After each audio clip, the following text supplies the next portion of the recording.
welcome to the Mavericast. I'm Sam, here as always with Pizza Party Andy. Yo! Arnaud. Hi. And Kyle. Hello. And Donald. You really think you're a good leader? I don't.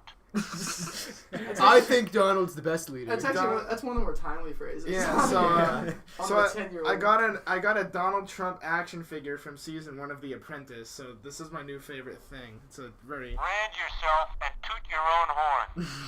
Lots of great advice to be had from him. I think there should be a new member of the podcast, I think. I agree. Yeah, I think he has a lot of good insight. I think he should host. Recurring member. Oh wow, really? He's gonna kick me off, Arnaud? I lose my job to an action figure. Sad. Apologize. So Apologize. first podcast back from Thanksgiving. How was everyone's Thanksgiving? Mine was great. Except we tried to do the mannequin challenge. Oh my god. We That was did. hilarious, though. We did about 4 tries. On the last one, Uncle Bill, about 5 seconds into it, walked straight through the shop, carrying a bag of Swedish fish, and at that point we just gave up. This is really funny. That's amazing. Uncle Bill. Every Yeah. single time. Bill. Actually, in the White House one, like, people were blinking, and I was like, come on. Poor. Like, Come on, guys. yes. Sad. Come on, like, that's my taxpayer Low money. energy. Yeah, low energy, Obama. How about you, Kyle? What'd you do? How was your My Thanksgiving was extremely average and mediocre. Spent most of the time writing and sleeping on the couch. And you, Andrew? Too short as always, but Yeah. really, I think it went pretty well. Food, family, football games. Oh my god. Those football games this weekend were... First of all, Steelers won. I slept through the whole thing. And then I woke up. I was like, hey, we won. Sam Like, took his nap, and I slept until midnight. I slept from 4 Woo! p.m. until midnight. And then we all video chatted from 12 p.m. until 12 a.m. until 4 a.m. So healthy sleep schedule still. and then Damn Pitt Eagles. football. I think it's worth mentioning the highest Highest scoring scoring. game Yeah, in that NCAA was history. that was insane. That was on during Michigan Good OSU. basketball game. And I was like, Seriously. do I want to watch points or do I want to watch defense? And then Pitt ended after, so I was like, here we go. Let's go watch some 50,000 touchdowns be scored here. It's like an arena league game. It actually is. Actually, but I mean, like, Crazy. I gotta say, like, Connor, did he surpass 1,000 yards this weekend or was it the weekend before? No idea. I actually don't know. No. Because regardless, like, the fact that he's recovered so well, like, for us at Pitt, like, that's insane. I hope he stays for another year, but if he leaves, definitely a 3rd round draft pick. But really happy that he's here with us at Pitt because definitely repping the school well, especially with that stiff arm against Clemson 2 weeks ago. So I have some venting to do because in one of my classes today, I heard some of the most anti-American nonsense spewed from a professor. What class was this? This was Brazilian history. I've brought it up before. Oh, okay. Yeah, so what happened was, we were talking about racial democracy in Brazil. And to preface this whole thing, I have a friend who's Brazilian, and like she's not from Brazil, but she goes every now and then, and because her family's there. And she's like, and I was talking to her a while ago, and she said, yeah, like all the laws there are really racist because they're all based off of race, because like all the policies are pretty much like what we would consider as like racist in terms of like focusing on your skin color and quotas and stuff like that for college and hiring. And so he was presenting this thing, and it's like the U.S. really has to strive to do this because in 1978 we struck down quotas because they were apparently racist and blah blah blah. And then like and he was staring at me the entire time because he knows I disagree with him. And then he had and when I was raising my hand, he was just ignoring me. I've had that before. It's so obnoxious. Just not at the similar level, but today actually in my literature class, I had students argue that Marxism is a unifying ideology. Yeah, you all suffer together. It's pretty funny. I mean, Some suffer more than others. yeah. I mean, like, it's so... I mean, like, we're all coming to the school to learn. And it's insane to, like, be on the outside of that ideology and to see it. Like, these people just taking it in. I mean, like, everybody in that class was just, like leaning on their desk, like, wow, like, he's so insightful. Like just in my situation, like, I was genuinely shocked. And, like, I looked around the room and 30 out of the 35 kids were probably just taking it all in. I know, and I know you mentioned Howard Zinn that you read in In high school, yeah. In high school, it's just like, it's insane that like this professor, and I think it really catches because they speak well, because they're actually very good. I mean, they're good lecturers. Like, they're very talented people. Like, no doubt about that. But just the way he was presenting it, and he says something like, Brazil's had 3 constitutions, and it's gone really well for them, obviously. I mean, look, they're doing great. I mean, they are actually doing better. Well, kind of a rising capitalist country. They are, but they're also And corrupt. they have their problem. They then. do have their problems. But he's talking to us, and he's just like, yeah, well, if the United States would get rid of its 200-year-old constitution and just do this and blah, blah, blah. And, like, he said we need a constitution like them, which their constitution's like a book. Square woo.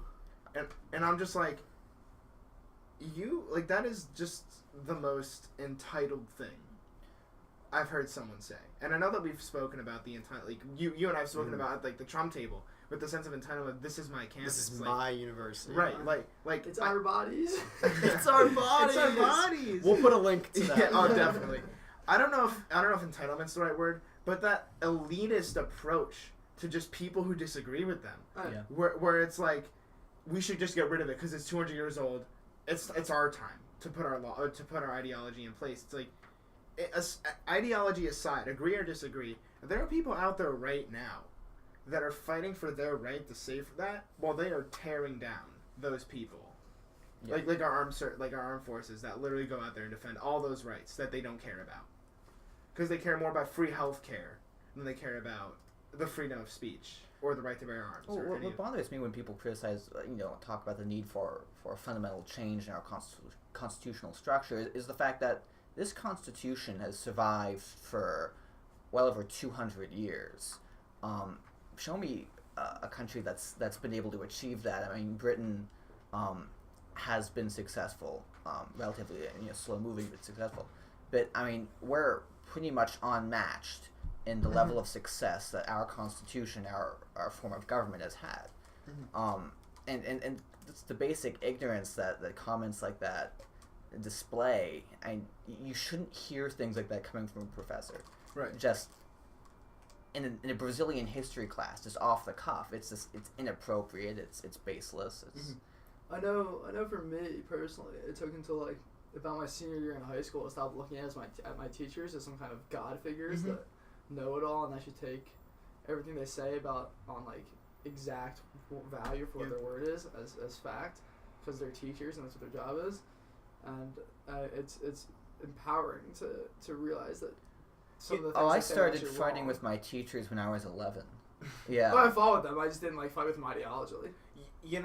And I think it's actually very hard to speak up in college, and I think I've tried to, absolutely, but it's very tough because I speak about it in terms of bullying, because I think that's exactly what it is. You can be bullied by your professors, bullied by your classmates. I felt that way today because I felt like he was literally, I mean, he walks around the room, he's a very physically emotive person, and he's always like walking from one side to the other, going forward and backward, like he's very good, very engaging, but he kept coming over to my side, and he kept looking at me in the eyes, and he was saying things that he knows I disagree with, because I've worn Rand shirts, I've worn like a GOP shirt, like, but I'm not I haven't ever gone in and been like, woo, Trump, like that, like I'm not like MAGA. Yeah.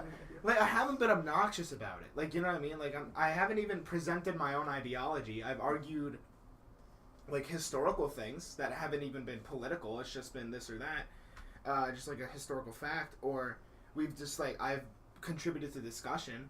But whenever it comes to politics, it's always the same thing. And a lot of my classes are like that. Yeah. Even in my state government class.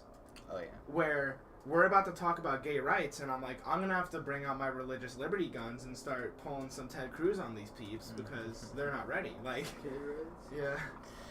I mean, just, I know that we've spoken about this. I know that, like, the Maverick is really focused on talking about, like, the campus bias and stuff like that. That's why we've teamed up with Campus Reform a few times. But actually, I've never had a situation where it's been that clear.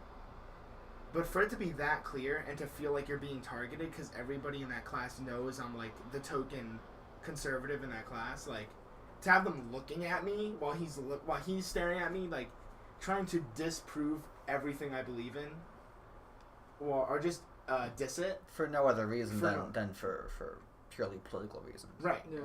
Because because again, like I've never argued with them, and I wouldn't, because I care more about getting a good grade than arguing with some professor who has tenure. Like, This is why I write like a Marxist in my U.S. history class. oh, absolutely. Like, I used the word privilege in one of my papers, and I was like, oh, I'm gonna have to wash my hands after this. Like, My TA in my U.S. history class is a little Marxist. that's like, what mine was last semester Like too. she's from like Puerto Rico or something. She's an I'm actual like- Marxist. I'm amazed that I've heard this about the history department from so many Mhm. people. I've had several Marxist TAs. Yeah. I've had a gender studies professor teach me American history. Imagine that. I'm sure you got a fair ideology. I get all my shake. American history from Feminist Frequency, Yeah. actually. Oh no, she's the best. The American history department's probably one of the worst at Pitt in terms of liberal bias. Yeah, It's pretty that's fine. extraordinary. To be honest, actually, the German history class I took last semester, the professor's from East Germany, so she lived through the Eastern German era. Uh-huh. Like the Berlin Wall. She actually left Berlin. She left East Germany before the wall came down, and as she was escaping through like the hole in the Iron Curtain, the wall came down, and so she was in like limbo in citizenship, trying to get to the West, because that's just how But she Yeah, so she knows socialism is she knows it's bad. Like What was her name? You were? Kajta Wetzel. Okay, I think I had someone else. But I took an Eastern European history class, and that was really fair in terms of its portrayal of communism, because in Eastern Europe it clearly failed. Right. I remember in our textbooks, one of my favorite lines was, the only thing the communist governments of Eastern Europe produced in abundance was shortages. Yeah, it's true. I mean, you know what? I'm not gonna say it. I was gonna reference a meme, but I'm not going to. I'm not going to. There's only one meme we're allowed to reference. Say it with me. Roads. When there's boo. roads. We're an anti-roads podcast. Actually, on the roads point, Monday in Brazilian history, they were talking about the highway built across Brazil and how the government was funding that. Oh, they shouldn't be doing that. I know, and all I was thinking about was Andrew going, "Boo, roads." When there's with the roads. thumbs. They talk I think Steve, who was on this before, he's more anti-roads than I am. It's just like I hate roads. Whenever I walk outside, I'm like, I need a safe space against roads because I hate You roads can't so much. just look at Fifth Ave. I don't you want. know. I can't do it. I can't do it. No, it's too triggering for me. They talk about the actual wall they built on this highway to block the favelas. What? Oh yeah. The Brazilian government built a legitimate wall Yeah. on their highway during the Olympics to block Block the- people yeah. from looking at the poorer sectors of the city. He was trying to compare Brazil's poverty stats to ours, and I was like, Give me a break. I know. Unfathomable. and it was allegedly better than ours, and I was like, what does poverty mean in Brazil? Like are the standards they the same? decide their own poverty rate. Does he know that?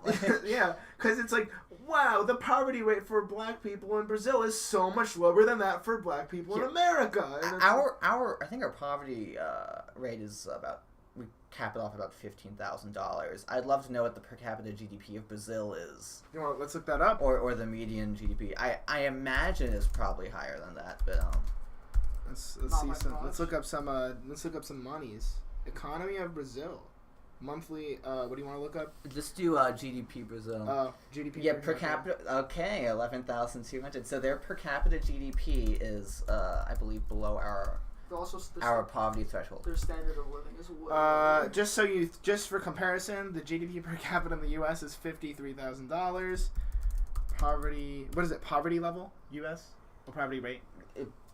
In terms of the threshold or rate? The threshold. Poverty threshold U.S. is one person $12,000. Yeah, pretty much. There you go. Yeah. So beautiful economic growth going on. You right look at there. the overall standard of living too. It's Yeah. significantly lower. Like shacks are considered Shack? like shacks are considered like a meaningful home. What your professor literally did is he took the poverty rate from Brazil using their threshold Yeah. and compared it to ours. Yes. And that's totally ludicrous. Yeah. The person just living off entitlements rather than because they can't work or they're having trouble finding a job is making more than the average Brazilian. Yes. And that's pretty extraordinary that he would do that. It You have seemed to wrong. wonder. Someone with a tenure, seemed someone with a PhD why. can present something that's so intellectually dishonest, and that's pretty extraordinary. Yeah, I was looking at the thing and I was like, this does not seem right. I don't know. I remember that there were a lot of poor people in Brazil during the Olympics that were very mad. It was a really big problem. Yeah. Because they're spending billions on having an Olympics, but Yeah. not on their own. Because they didn't make a good Their deal. infrastructure was awful there. It's because they too. didn't build ahead of schedule under budget. They need the Steve Bannon $1 trillion infrastructure plan. Yeah. And I'm sorry to rip on Greece, Sam, but No, it's Athens, fine. Do it. when Athens hosted the Olympics, they spent billions and Have you billions seen the on these photos? stadiums, and they're vacant. I saw one. I think their baseball stadium is a refugee camp now. Mm-hmm. It's actually insane to see the impact of those things, which is kind of why I don't want it in the U.S. But We would do I it- know that we have it. And I'm gonna plug Mitt Romney here. Salt Lake is one of the only games to make a profit. Really. Mm-hmm. That he organized. Yeah. Yeah. Because And this was at a time when Olympics were not at all profitable. This was a stretch of terrible Olympics. And it's, Athens. Athens. yeah, right. yeah. Well, it's such a shame to see the Athens games because you look at Athens now and it's garbage. Yeah, if you look at the pictures of the Athens games, Yeah. Now, Or, if you look at all the places, I think Montreal was the worst one. That was there's that one was a from few decades Russia ago. from I think it was the 80s, where it's just literally a forest. Oh was no, that the that's one we boycotted? That's that was 70 Sarajevo, That was 1984. Yeah, it was during the Bosnian War. A lot of the facilities were obviously damaged, and I think the bobsled track from Sarajevo is now completely surrounded by Forest. vegetation. But and can I make forest. one more point on you, Professor? Yeah, of course. The U.S. has a per capita GDP of $53,000. If we actually treated our poor worse than the Brazilians, that would be an enormous scandal. Obviously, we are conservatives. We believe in some kind of safety net, of course. But the fact that they have to make things up to push their agenda, to paint America as this evil country, I think that says a lot about the left. The U.S. actually has one of the most generous entitlement systems, welfare states in the world. And that's a fact. We spend hundreds of billions of dollars, trillions every year, on our entitlement system. And other countries, very few other countries, even come close to that. So. And you know, on the topic of entitlements, I was astonished this weekend when Fidel Castro died to see all the people mentioning how they have free healthcare and free education. But what in about the Cuba. literacy rate? Right. It's so high. And- Not that the Cuban government makes up their own literacy rate of And- but 99.9%. Let's talk about the healthcare in Cuba, because U.S. tourists go over there and they break their toe or something and they go to the tourist hospital, the hospital for the elites, and they get great treatment. Yeah. But if you go to the community hospital, which is what the average Cuban has to use, the conditions are terrible. Horrendous. There's not enough drugs. There's no sheets on the beds. You have to bring your own. Finger it on. That's what Rubio said. Yeah, no, I mean, the conditions are really deplorable. I mean, but it's just so easy to fool these people who go to Cuba because, frankly, they're not looking for the truth. They're looking for evidence of their own agenda, and they'll find it however they can. And that's exactly what we see with these fanciful ideas of Right. the Cuban paradise. And you know when, because obviously he died this week, and I know that Colin Kaepernick got a lot of flack because they happened to be playing the Dolphins this He week. got booed for Which, like and he wore a a straight he minute. wore a Castro shirt last week. Right, Playing at and- the press conference. Right, and at the end of the day, he said, "But America can invest so much more in education and healthcare." True. And it's like, do you see what? No, Like, and do you want Cuba's system? Like, go. Like. But it just speaks to just such a great level of ignorance. If you look at and I was having this discussion with a friend of mine back in Allentown on Facebook this weekend about charter schools. If you look at, say, Washington, D.C. school district, they have one of the highest levels of per pupil spending, but the lowest test scores. So obviously money isn't the problem. We spend a tremendous amount of money on education. Something else is wrong with the system. So you have to start looking at teachers' unions, you have to start looking at tenure, and you have to start figuring out where the money's going. Maybe if we didn't have defined payment pensions, like in Pennsylvania we have an unfunded liability crisis because of pensions. I think the university is the same thing. I think it's over $50 billion at this point. The state has no way of paying. Sam's getting a call. It's a matter of it's an institutional matter. It's a matter of where the money's going. Unprofessional, doesn't turn off. I'm his sorry, phone guys. for the podcast. Sad. I know someone that I deeply respect, Luis Tiant, one of the best pitchers in baseball history. It was a defector from Cuba. He was from Havana, and he said in a interview that he did that every time he goes back to Havana, it's sad for him to see the conditions of Havana, one of his hometown, his beloved city. Nothing changes. Nothing changes there. It's been the same like that since Hey, the 60s. guys, sorry, I got a call, but Try to avoid shaking hands whenever possible. thank you. How relevant? That's a bit of an odd quote. Apparently, he's a germaphobe. Oh, is he? What? But, you know, Howie Mandel's our president? Your comment about the stagnation in Cuba, I think, is a good point, and it matches up well with if you look at the conditions of some of our urban cities like Philadelphia, Detroit, Chicago, where once again these poor communities, the conditions don't change. You have that high level of government dependence. There's no initiative. Everything's provided by the government, and so you have no progress. And the same thing happens in Cuba, and the same thing happens in every socialist or communist country. And, Oh yeah. And I was gonna say, do you want to talk about the different statements from leaders? Yeah, I want to get move to into that. Yeah. We just the Maverick. I know the Maverick released. Yeah. Or we released a few. Arnaud few had a stories. really great piece on it. Yeah, Arnaud had a really good piece himself. We had an editorial on it too, and we had a person who was from Cuba that's and then that wrote an anonymous piece about it. So, it was really And good. we'll plug all those. Yeah, right, We'll definitely. throw all those down there. So the first quote, 4 words: Fidel Castro is dead. Exclamation point. Exclamation point. I can just picture him like waking up, seeing that and then just first thing while in his bed just tweeting I that. think that's exactly what happened. I mean, I don't think his vocabulary gets much bigger than that. Well, did you see his statement?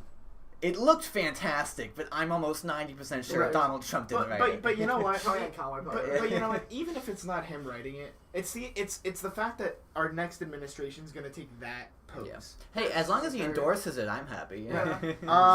The Paul Ryan one I like. Best people. What?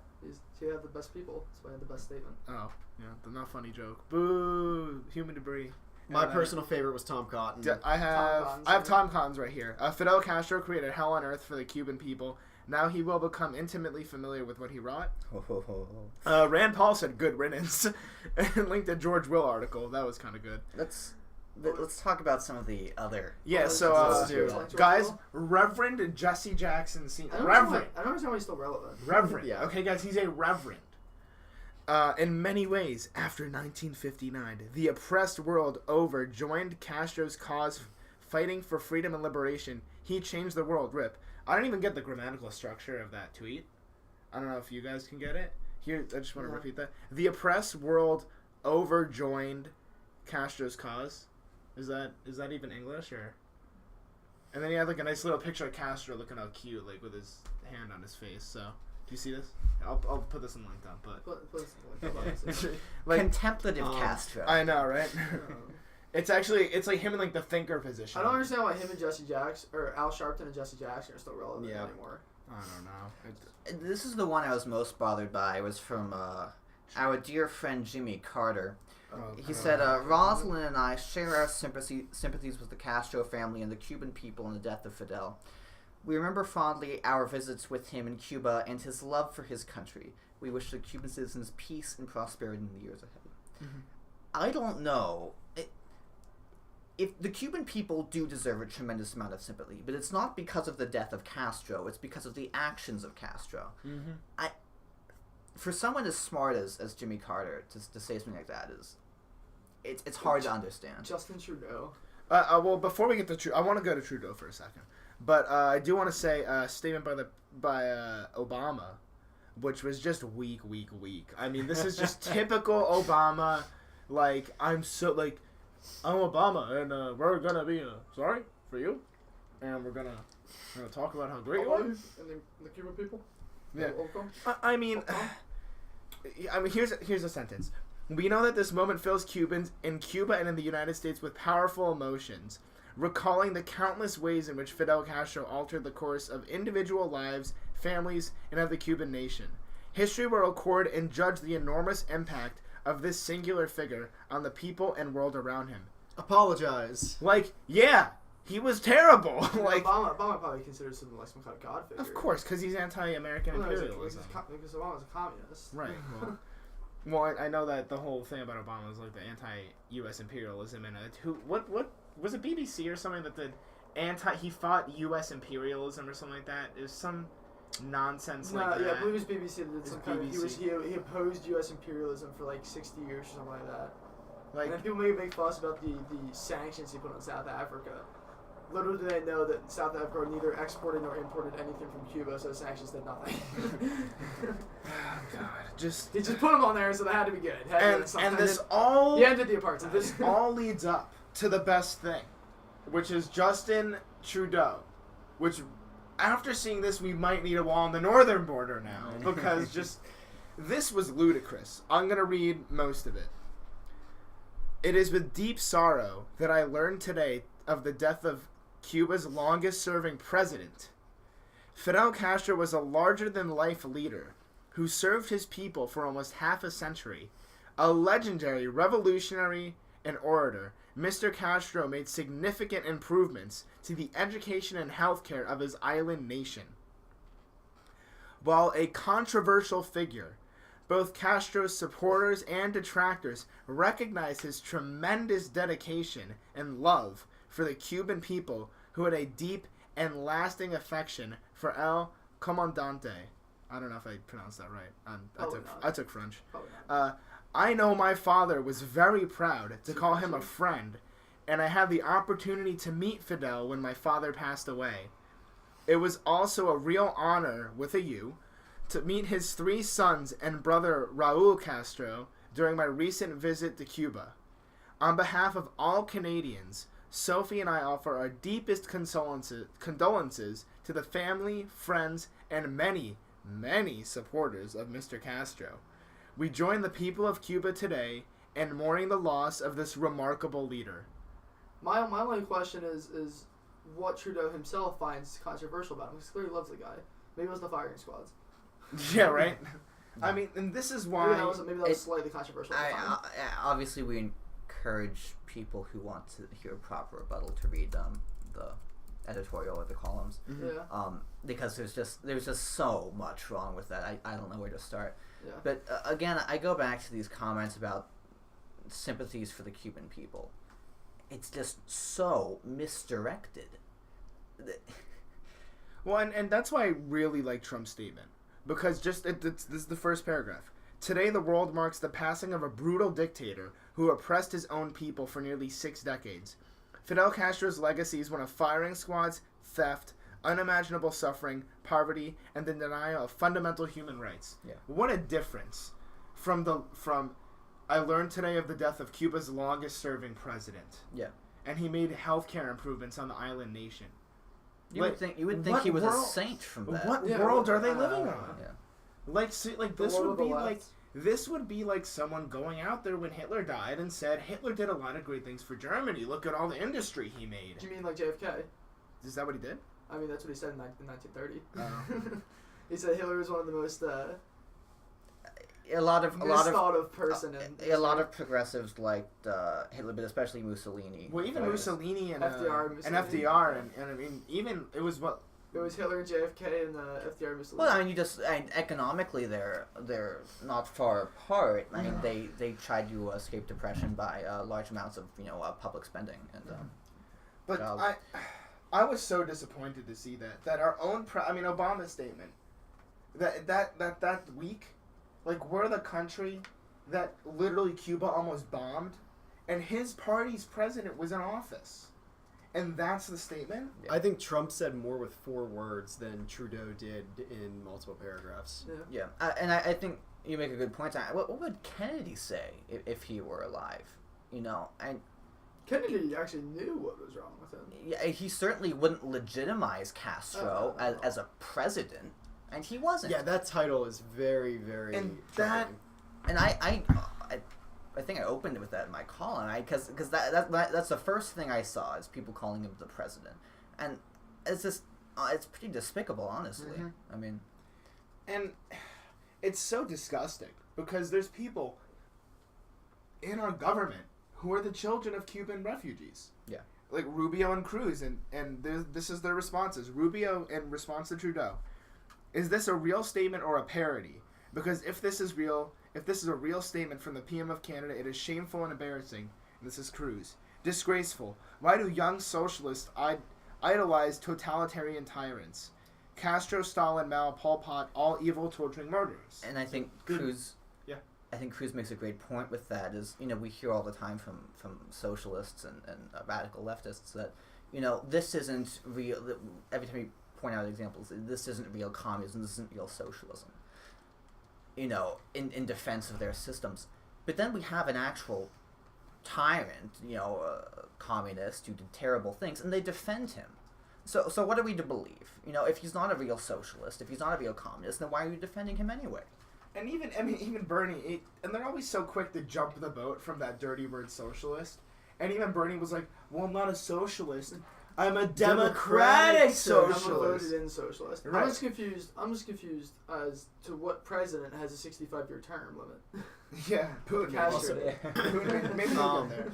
About Bernie Sanders, he was actually a vocal supporter of Castro in the 80s, and we can link that as well. But he praised bread lines. Right. As were many radicals in the late 60s, early 70s, and going on from that. Che Guevara was one of the patron saints of edgy students. They used to his picture in when he was dead, it was sort of, they made it all saintly and what's crazy? How is that? I mean, it's all disgusting. But then the left acts so surprised that there's a response from the right. With like neo-Nazis. How could you say these the knee-jerk defense that I keep hearing is, oh, he was better than Batista, and we're like, that's not our argument. That's even questionable. I don't think I don't think so. I think Castro's worse than Batista, but I don't think anybody's making that argument that he was somehow that somehow Batista would be acceptable. Exactly. And the truth is, we don't know how bad Castro was because so little information gets out of Cuba. We know that there were probably tens of thousands killed in firing squads. Impossible to know how many starved in the 70s and again in the 90s. Poverty. Hopeless poverty, no progress.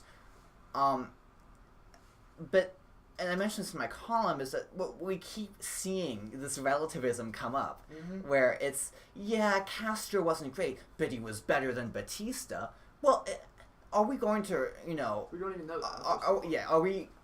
Are we judging people solely on the basis of whether or not they were better than the previous genocidal tyrant? Right. It's completely ludicrous, and I think the fact that they feel compelled to defend him like that is that's really the disturbing. If you say anything, that's the response. I mean, that's the first thing that goes to their head. I mean, and by that same logic, I guess you could say, well, Hitler wasn't as bad as Stalin because Stalin killed more people. I mean, that's the same exact logic. Oh, yeah, he's like, he killed less people. Yeah, that makes sense. Yeah, but Stalin killed more, so Hitler's excuse. Yeah. No, it's all bad. I would know if Hitler... This ideology... Stalin killed more.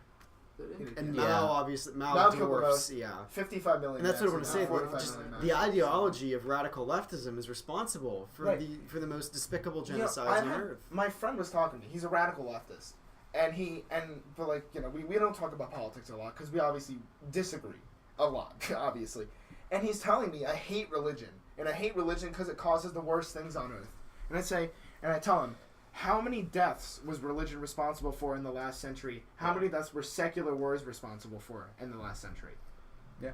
And I said, seriously. How many deaths was religion responsible for? I mean, if you count the Holocaust. Well, no, but... I mean, that was religious-based. Who's killing them? Oh, like religious wars? Like the Crusades? The genocide, it wasn't, perpetrated by religious people. It was perpetrated against religious people. It was against religion. It was still religious-based. No, but that's well, it was more racially based, ethnically based. Yeah, I mean the Holocaust it was ethnically based. Yeah. Right. So, but what I'm saying is, if you combine Stalin, Mao, Hitler, all their kill totals, and you combine all the religious wars, it's all bad. Obviously, the scale, but if you put them on a bar graph together, you wouldn't even be able to see the religious wars. The scale of death caused by new progressive secular systems in the 30s, 40s, and moving on. It's completely unmatched in human history by such an extraordinary degree. And the human suffering is unmatched too. I mean, Of course. aside from just the death toll. Yeah, It's the people starving, eating exactly, rats, like eating dirt. I mean, Like, you really haven't had religious like cleansing since like the papacy started going after defectors in like the 1600s. I don't understand how in the same 50, 60, 70 years as some of these despicable and awful things have happened under radical leftist ideology, that so many young people have turned to, whether it's offshoots of the ideology or just anything like that in general. Well, you know, like my grandmother lived through World War II, and like obviously all her parents and grandparents lived through the Cold War wherever they were. Lived through, I mean, if some of her grandparents lived through World War II, I mean, like, I don't know how I would feel as someone who had to struggle through that. I mean, even as the professor I was talking about from East Germany. Yeah. How it seems to look at these kids who believe in this stuff that they've seen with their own eyes people suffer from.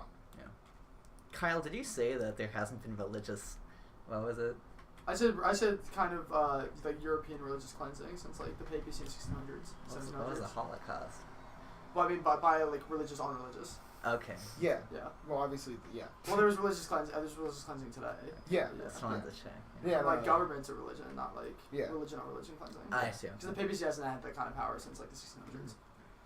This is a pretty heavy topic, so. Have an ego. There's nothing wrong with ego. He has the largest Thank you, ego Dom. on the planet. Well, that's what he says. Have an ego. Is Have, that- look, I thought he he's said- got I the thought he said cobra don't have hand. ego. This is so fun. Alright.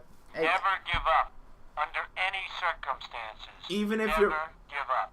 Even if you're 40 points down in the polls. He definitely cherry picked these quotes. In 2001, when preparing for his office run. Yeah. I imagine you wouldn't give Hillary that same advice right now. Yeah. Or Jill Stein. Oh God.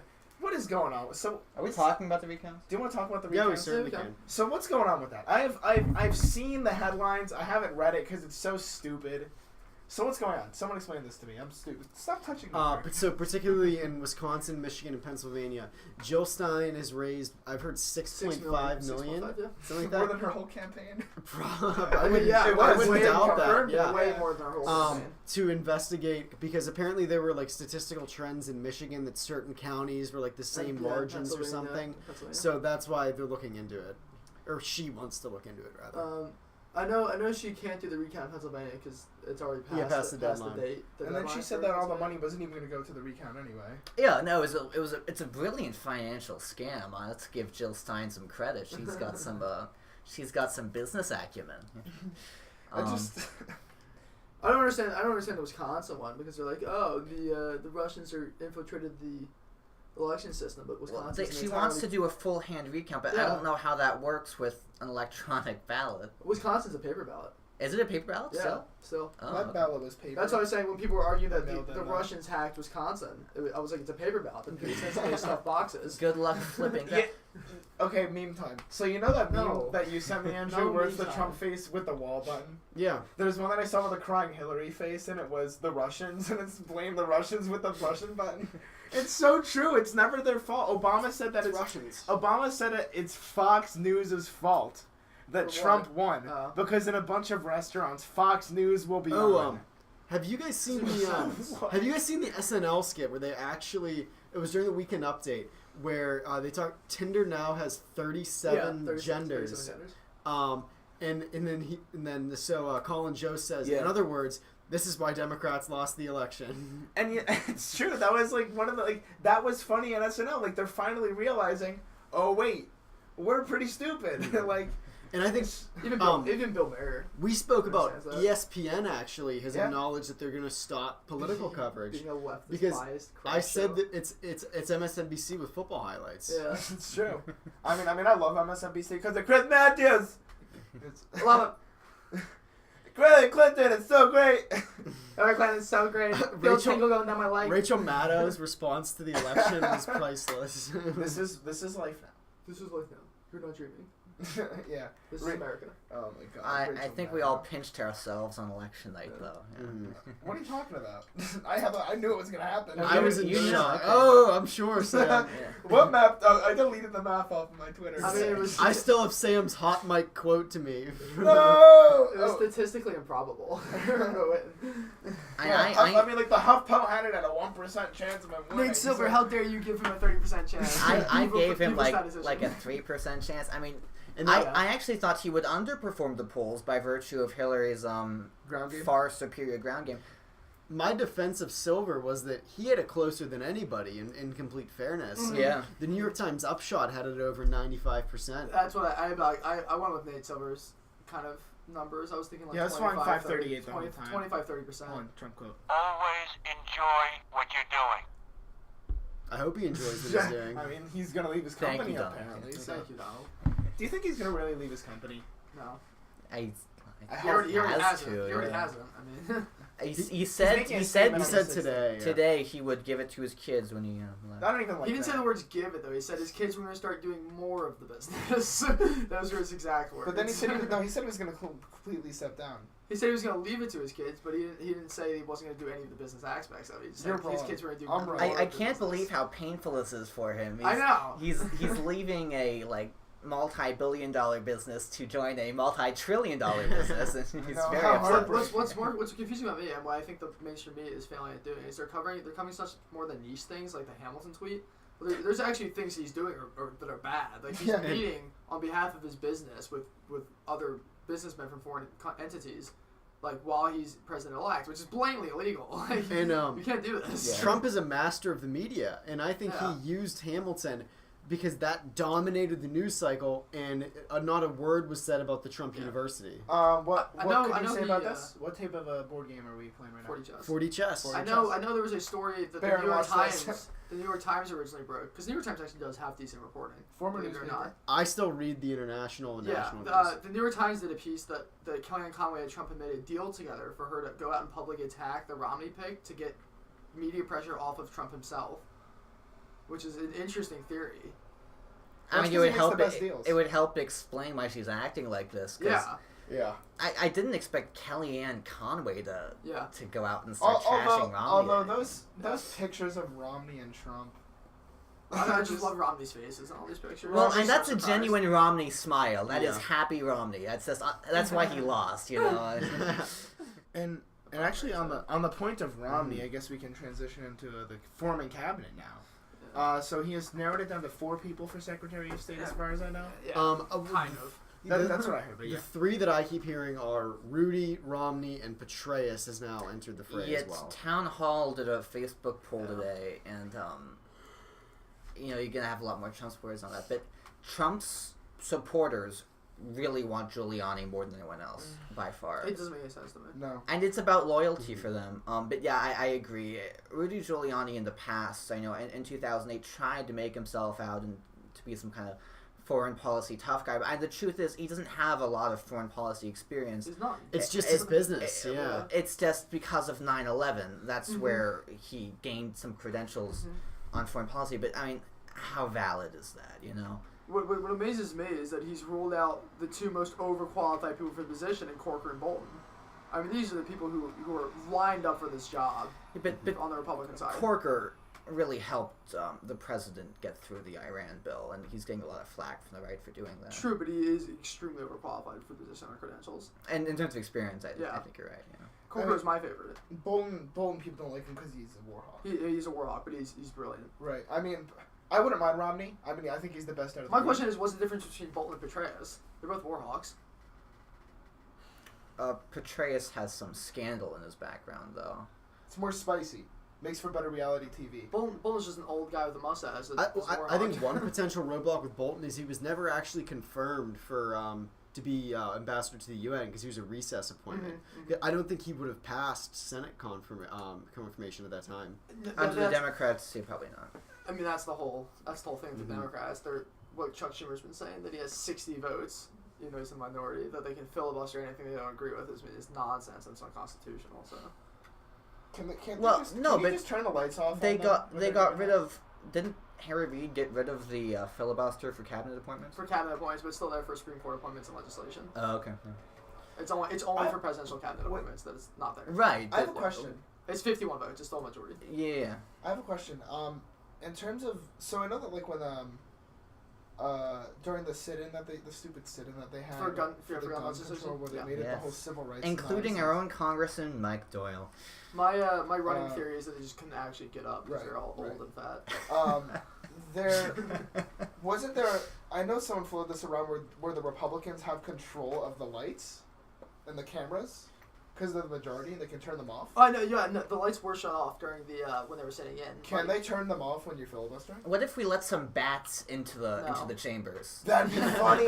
No, I don't think you can turn it off. I just don't want to hear Elizabeth Warren filibustering a school choice bill. Well, yeah. Like, I just think. I mean, I'd like to hear that. I think Bernie did a filibuster while Bush was president. Yeah, I believe. in 2008. I mean, not 2008. There's too much income inequality in the United States of America. The top 1% has more wealth. No, it's more like he has $5, you have $1. Why is this fair? Yeah. Kind of thing. So I was gonna say that today when my professor was going off about America. I was like, "Come and fight me, dude. I love this country." I don't think I'll ever forget. We had Cruz's 23-hour. It wasn't a filibuster. It was just a marathon speech in the Senate floor, and Rand's 9-hour, 12. For the Patriot Act? For drones. For drones. You also did one for the Patriot It was Act, maybe though. 12 hours. I think it was 11. Believe, in the same year, we both of those. Yeah, I believe Rand for the Patriot Act read his mom's cookbook or something. I think Rand did maybe 9 8 or 9 hours Yeah, I think it was 9 hours, for the Patriot Act, and then about 11 for Someone read their mom's cookbook, and I thought it was hilarious. They went through every page and went through recipes. They really scraped the bottom of the barrel one time. There was one I think in the 20s where he was just reading through the phone book. Yeah. Ted Cruz read Green Eggs and Ham at one point. Yeah, he read a bunch of Dr. Seuss's books. I mean, my problem with the filibuster is that the left overwhelmingly uses it more than the right in the Senate, but the right uses it and gives it legitimacy to the point where we have to kind of support it, even though the idea of a supermajority is unconstitutional. And the filibuster itself is not written into the Constitution, but the right gives it legitimacy by using it, so we can't, and it would be hard to pass a piece of legislation that blocked the filibuster. I don't think the founders would disapprove of the filibuster given the way because they don't want they didn't want the federal government doing a lot anyway. So. But I think they would disapprove of the idea of a supermajority, which is what we saw in the two Federalist Papers, 22 and 48. Well, let's ask Donald. I have no choice but to tell you, you're fired. I mean, that's good. That's fair. Okay, yeah, that settles it. Thank you, Donald. That's fair. Okay. Just to get the record straight, Ted Cruz did 21 hours, and Rand Paul did a little bit over 12 for his drones. I like 12 hours. I don't care anymore. You pass the bill. In the end, though, Rand Paul got way more credit because his was an actual filibuster. Yeah. Mm-hmm. And they actually kind of made fun of Cruz for it, which I thought was pretty unfair. I think it seemed like a publicity, or not just sort of game name recognition.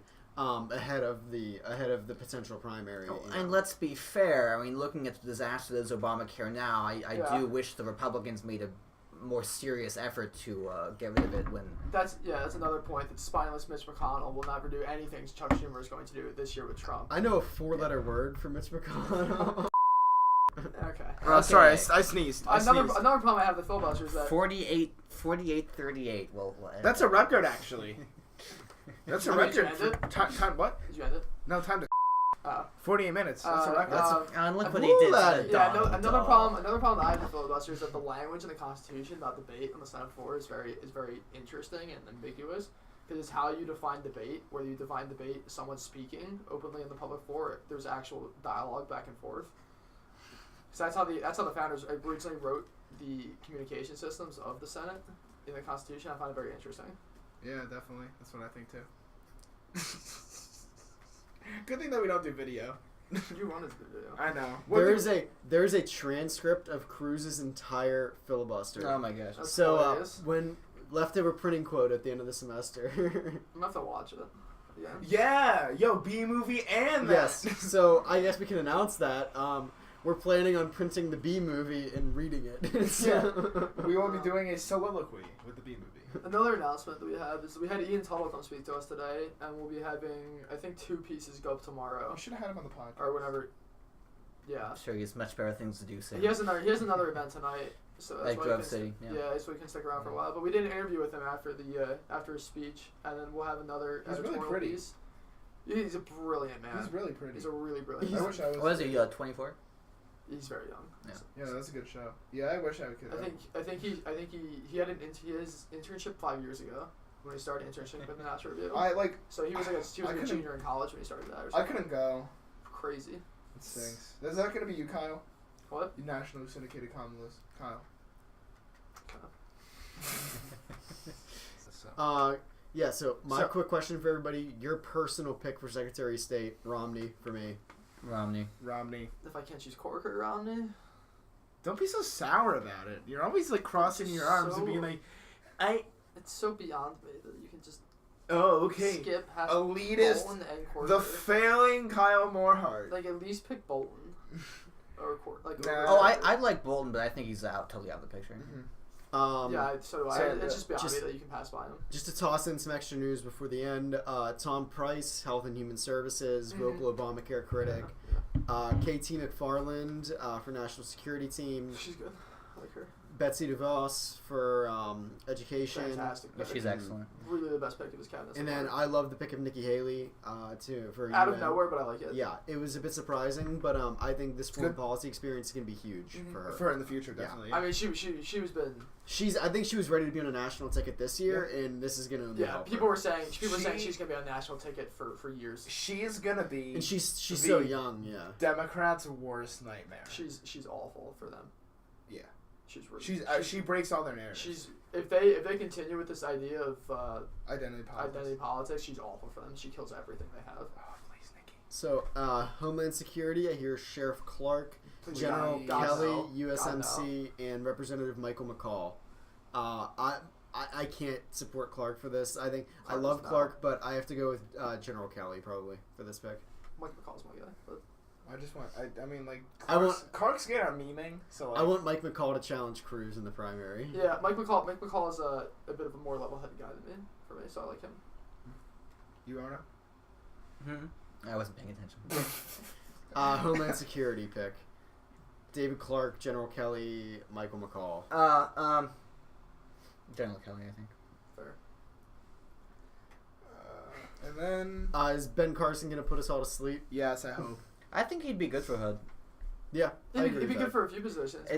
It's hard to find Republicans who have that kind of experience that he does, Well, especially on a personal I'm level. just not too sure that I'd be able to take the position right now. I think aside from that, I think that. I don't think we have anything else to talk about. Reminder to all of our audience, we will be reading. Shout out to Doug. Shout out to Doug.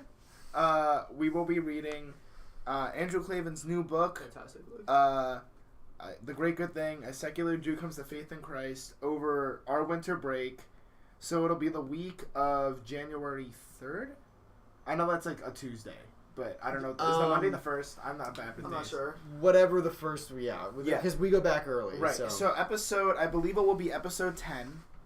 Yes, episode 10 we will be talking about Andrew Klavan's new book. I give a little review of it because I'm in the process of reading it now. I'm really excited for it.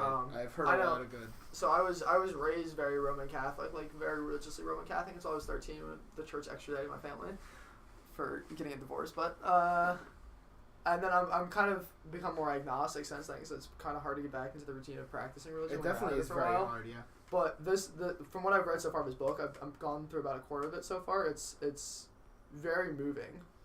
In terms of, I've become more religious and more religiously inclined by reading the book. I mean, even listening to a guy like Cleveland makes you feel that. He's a brilliant philosophical man. Especially on religion. Yeah, I'm really excited to read it. I know that you're excited to read it. Andrew. Yeah, absolutely. I have my I opened my copy at home and I was like, I'm gonna wait till winter break. Mm-hmm. I gotta hold off for like 2 weeks. I'm going home early now. I end finals on the Tuesday of finals week. Yeah, I'm the same way. My finals week is front loaded, so it's weird. So I'll have a lot of time to read it. And then Rogue One comes out then. It's gonna be Sam and I are going to write a review after joint review. It's gonna go up hopefully as soon as possible. It'll be better than my news piece. As long as I'm skeptical of Sam's objectivity. Yeah, as long as Sam doesn't do any of the news. So the guys, like, best movie ever except I for cried 5 times. except for Revenge of the Sith. I know for Clayton's book, if you go on Amazon or Goodreads.com, some of the reviews that people leave are extremely moving. And even and it's available for $2. Actually, no. It's, when this comes out, it won't be available. Yeah, the sale will be over. Sorry, guys, but still buy the book. For an ebook. It's great. And yeah, thank you for listening, and we'll be back next week.